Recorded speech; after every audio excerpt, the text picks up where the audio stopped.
Ok, Cynthia est une pseudo-déesse maintenant. C'est une sorte de conclusion à un arc qu'on a super mal filé et complètement chié sur ce que va faire Cynthia pour ramener une sorte de pseudo-statu quo. Et j'insiste sur le pseudo parce que c'est pas vraiment ça, mais voilà, Cynthia, pendant 3 épisodes, elle s'est dit non, je ne veux pas participer au combat parce que c'est ce que ma mère faisait et donc je vais faire comme elle. Et c'est un truc qui n'a pas du tout été bien illustré. Ah, je vais l'appuyer, ça à fond. Et là maintenant, elle se dit non, non, je participe au combat directement. Parce que je veux pas être exactement comme ma mère. C'est bien. Tu pouvais directement passer à ça, hein. T'es pas obligé de passer par cette espèce d'étape à la con. Où tu donnes l'impression, vous donnez l'impression d'être des grosses quiches qui ne profitaient pas de vos atouts en fait. C'est que maintenant vous vous dites, tiens, ce serait cool de penser à utiliser les conseils de Ténébra. Tiens, ce serait cool de penser à utiliser mes pouvoirs sur le terrain plutôt que de rester derrière. Même lorsque j'ai rien de spécial à faire, je reste derrière parce que c'est comme ça que faisait ma mère. Est-ce que maintenant vous vous dites, ce serait cool d'éviter de faire ça et de commencer à œuvrer avec les pleines possibilités qu'on a, quoi. C'est bien. C'est bien hein, d'y penser seulement maintenant. Et une fois de plus, on sent on met en place des configurations où on met de temps en temps des petits persos à côté, histoire de leur donner leur petit micro-arc sans intérêt qui appuie un peu leur personnalité. Et étant donné que c'est tout ce qu'il y a autour du personnage, je m'en fous un peu.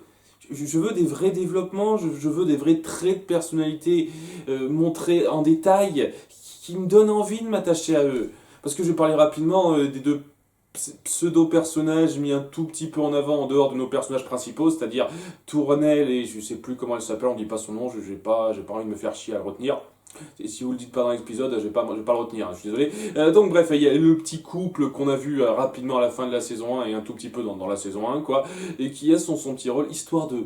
Mais vraiment, ils ont une espèce de pseudo-dynamique à la Legolas et Gimli, et rassurez-moi, c'est pas un de ces moments où je suis censé voir ce couple éclore et avoir son plein potentiel, parce que c'est naze. Il y a rien.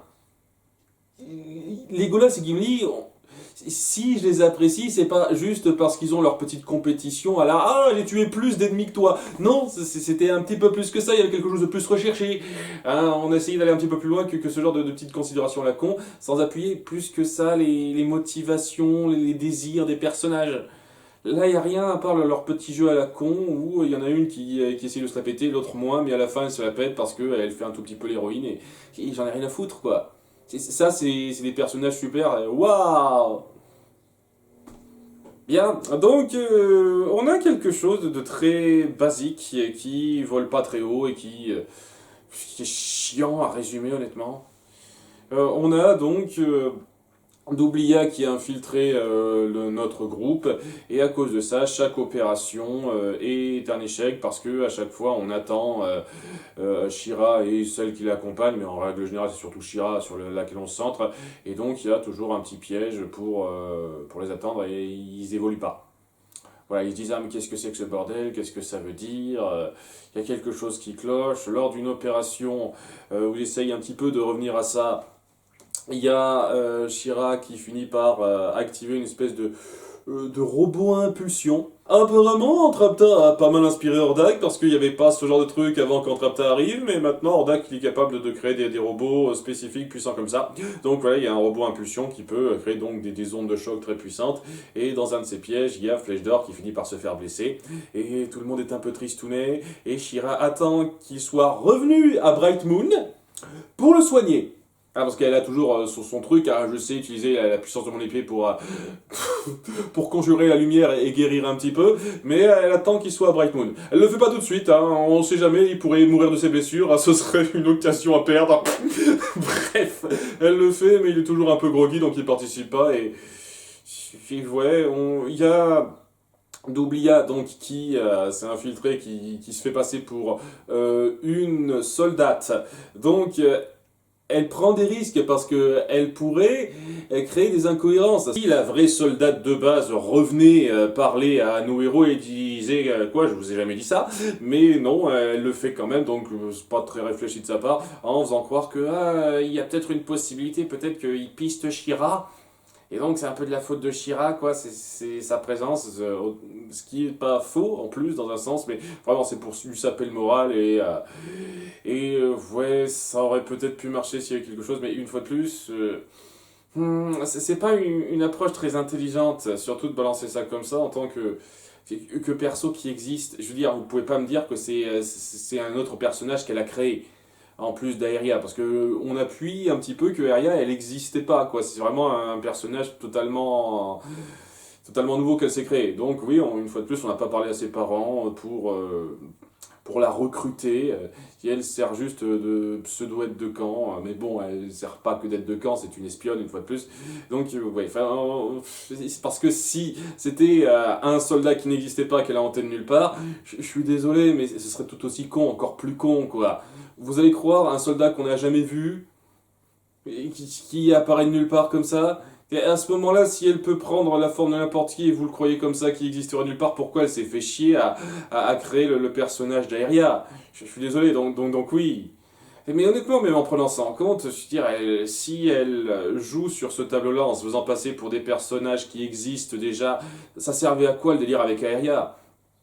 Plus j'y pense, plus j'ai l'impression que vous balancez des tonnes de détails qui servent à rien dans ce que vous essayez de raconter au bout du compte. Enfin bref, quoi, elle commence un petit peu à douter, et donc ça va être le problème principal. Alors que Shira repartira en mission, et qu'on verra Doublia reporter ce qu'elle sait à Catra, à quelques reprises, en essayant de la faire rire. Elle essaye vaguement de la draguer, et au début, Catra elle dit non, non, je suis pas là pour rigoler, mais une fois qu'elle se fout de la gueule de nos héros, elle se met à se marrer, elle se dit ah, c'est trop génial de rigoler avec toi, il y a peut-être un truc entre nous. Est-ce que c'est une autre relation amoureuse qui essaye de se former ou pas? Je sais pas. Après, vu la fin, ça semble indiquer qu'elle reste professionnelle, dira-t-on d'Oublia. Elle fait ça pour le fric. Et une fois de plus, ça a l'air d'être la seule motivation qu'il apporte, quoi. Une méchante qui a le potentiel de changer de forme, qui fait ça pour le fric et qui tombe bien. J'espère vraiment de tout cœur que c'est pas juste ça, parce que c'est plat et ça va pas loin, hein, si c'est juste ça. En tout cas... Voilà, elle indique à Catra le prochain endroit où se trouvera Shira, tandis que parallèlement il y aura Cynthia qui s'en voudra un peu, qui se dira il faut que je fasse quelque chose. Et alors qu'avant, elle a une petite conversation avec Ténébra qui a son petit jardin alors qu'elle est gardée un peu captive dans le coin. Donc elle n'a pas été tant pardonnée que ça, elle reste un peu prisonnière, mais prisonnière de luxe, dira-t-on. Et c'est que maintenant qu'elle se dit peut-être que je pourrais utiliser tes conseils pour m'améliorer. Mais au début, non. Hein. Au début, il y a Ténébra qui dit ah, tu pourrais être tellement plus forte. Elle dit non, je t'écoute pas, t'es une prisonnière. Et c'est après qu'elle se dit ah, peut-être qu'on pourrait essayer d'utiliser tes connaissances. Ça pourrait peut-être être utile. C'est que maintenant qu'ils se disent ça. Il n'y a que Cynthia qui se dit ça d'ailleurs. Bon, elle finit par se dire ok, je vais peut-être utiliser ton aide parce que ça commence à m'inquiéter de plus en plus. Ce qui se passe là-bas avec ces pièges récurrents comme si on savait toujours où on devait aller, et c'est là que Ténébra lui donne un conseil. Tu peux aller encore plus loin avec tes pouvoirs. Tiens, je fais une espèce de globi-boulga magique et paf, ça fait un nouveau pouvoir. Et c'est ce qu'elle fait, elle tient une espèce de poudre, une espèce de marmite, et voilà, vision magique de l'endroit qu'on veut.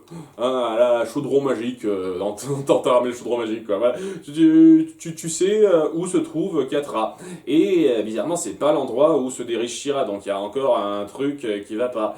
Et c'est là que Ténébra lui conseille d'utiliser cette situation pour les attaquer par surprise, hein, là à l'endroit où se trouve Catra, tandis qu'elle a l'intention rivée sur son piège sur Shira. Et elle hésite un petit peu, je vois pas pourquoi, mais on en reviendra à ça, parce que il y a vraiment cette mentalité d'ado débile, une fois de plus, qui est un peu irritante, mais elle se dit ok, j'y vais toute seule. Je sais l'endroit, j'ai un pouvoir plus élevé, apparemment, quoi. On montre qu'elle sait utiliser son pouvoir beaucoup plus souvent et à une échelle plus grande. J'y vais toute seule. J'emmène même pas quelqu'un de pouvoir qui pourrait m'aider. Non, toute seule. Comme une grande, je vais tout gérer toute seule. Et donc elle s'attaque à la base de Catra, qui est prise par surprise. Il y a un moment, je m'attendais à ce que ça dévoile un petit peu le poteau rose lorsque Catra pense que c'est Doublia qui joue un tour, mais très vite ça s'est défait et donc elle se pose pas plus de questions. Et donc elle prend l'ascendant, elle est hyper puissante, elle arrive à déglinguer tout le monde et Catra a pas une chance contre elle. Cynthia, une demi-déesse maintenant, quoi. Et elle finit par la leurrer en enclenchant un autre de ses robots à impulsion, mais encore plus puissant que les autres, en lui disant ok, soit tu t'occupes de moi, soit tu t'occupes d'empêcher l'explosion qui va détruire la moitié de la forêt. Et elle se dit ok, je m'occupe de ça, elle l'envoie dans le ciel, elle la fait exploser de façon à ce qu'il n'y ait pas de répercussions. Parallèlement, donc il y a Catra qui essaiera de se barrer, mais qui sera pris sous des débris. Mais pile poil à ce moment-là, Doublia arrive pour la sauver, pour essayer de créer une pseudo-relation une fois de plus. Ça a l'air d'être un peu professionnel puisqu'elle demandera du fric à la fin de l'épisode, Doublia, donc c'est une opportuniste. Et après ça, puisque ça lui a pas suffi, Cynthia, elle se téléporte à l'endroit du combat de She-Ra contre une autre petite troupe de robots et elle déglingue la quasi-totalité d'entre eux. Sauf Tournelle, qui en déglingue un pour se vanter auprès de sa chérie en disant « Ah, j'en ai buté plus que toi. » Ah, c'est extra. Voilà, donc elle est hyper puissante et elle se dit ouais, « Je veux participer maintenant, je veux pas faire comme ma mère. » Et ok, j'ai vu un truc, je vais être méchant et je suis désolé, mais punaise, vous voulez mettre ça en place, ne chiez pas sur le principe. Vous voulez mettre en avant que Cynthia essaye de suivre la même veine que sa mère en suivant le protocole, en gérant les choses de derrière, parce que ce serait quelque chose de viable. Ce qui est déjà une grosse connerie, puisque Angela n'a servi à que dalle durant toutes les 3 saisons. Hein. Peut-être qu'elle a servi à quelque chose lors de la première insurrection, mais après c'était une cruche qui a servi à que dalle, à part se sacrifier à la fin de la saison 3. Mais en dehors de son sacrifice, elle a servi à que dalle. Donc déjà, il n'y a absolument aucun résultat derrière, mais surtout, il y a le fait que dans l'épisode 2, tu voulais participer à l'action. Tu trouvais ça frustrant de pas participer directement à l'attaque, à la recherche du bateau et à l'attaque contre les pirates, la horde qui s'en occupait, et tu voulais à la fin participer en disant ouais, j'ai loupé le combat ou pas. T'étais à fond derrière, quoi. Vous ne pouvez pas me balancer le coup du « Ah, je veux faire comme ma mère », alors que dans l'épisode 2, elle voulait pas faire comme sa mère. Elle voulait participer à l'action. C'est n'importe quoi, allez vous faire mettre. Si vous voulez mettre quelque chose en place, pensez-y, quoi. C'est que 4 épisodes, merde. Dès l'épisode 4, elle se dit j'en ai plus rien à foutre de ça, je veux participer directement au combat. Donc ok, pensez un tout petit peu à ce qui l'amène à prendre cette décision-là, parce que si vous mettez même pas bien en place ce choix qu'il a porté à ne pas faire ça directement, et ben vous êtes des scénaristes de merde. Voilà, je suis désolé, des scénaristes de merde ne pas prévoir un truc sur 4 épisodes, bordel. 4 épisodes. Putain. Donc ouais, elle décide de reparticiper à l'action et elle propose à Adora de suivre un plan un peu similaire à ça en disant « Hey, ça te dérangerait si on utilisait ce qui se passait, parce qu'il y a clairement un espion ou quelque chose qui cloche, on donne nos informations à la Horde pour jouer là-dessus. C'est-à-dire que, comme aujourd'hui, tu pourrais servir de distraction pour prendre l'ennemi par surprise. » Et Adora est un petit peu gênée, presque outrée par ça. Vraiment ? Bon, outré, c'est un petit peu exagéré, mais elle te dit, mais vraiment, tu penses ça? C'est un peu grave. Et puis, tu demandes l'aide de Ténébra, celle qui veut se venger de la Horde et qui t'a bien aidé à me sauver la dernière fois. Comment oses-tu? C'est quoi ce comportement d'ado géniarde? C'est de la tactique basique. Je suis désolé, c'est de la stratégie basique, ça.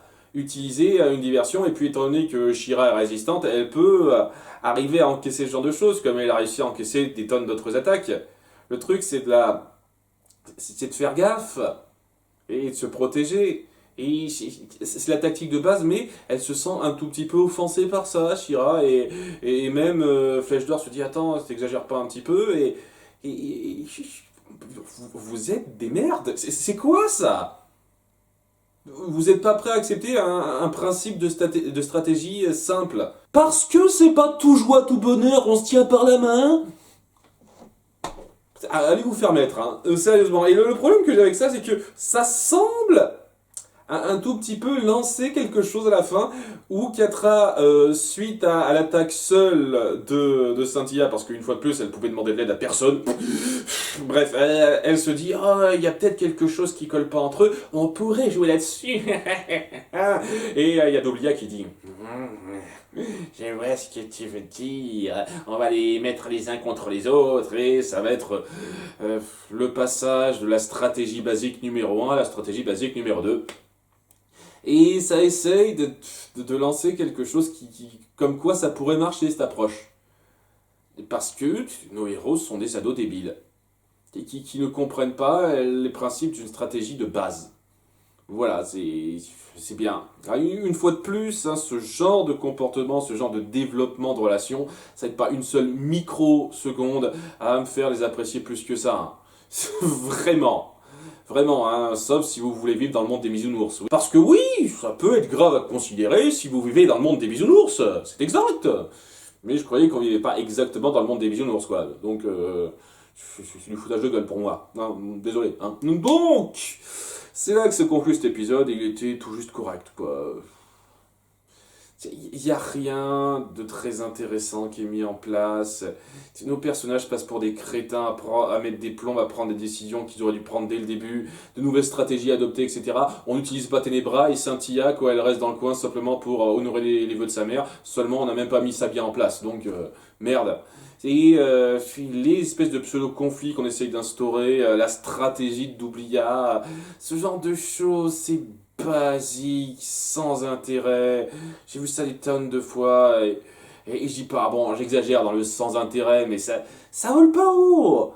Et ça laisse vraiment rien présager de génial par la suite. Alors que le concept même d'avoir un espion au sein de Bright Moon, ça pouvait être cool si cet espion-là avait été amené d'une façon plus recherchée que une fille lambda qui sort de nulle part.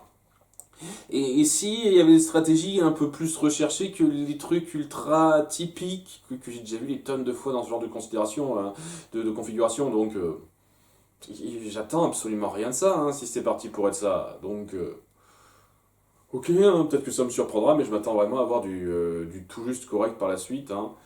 Pas très folichon. On verra, à bientôt pour l'épisode 5, bye.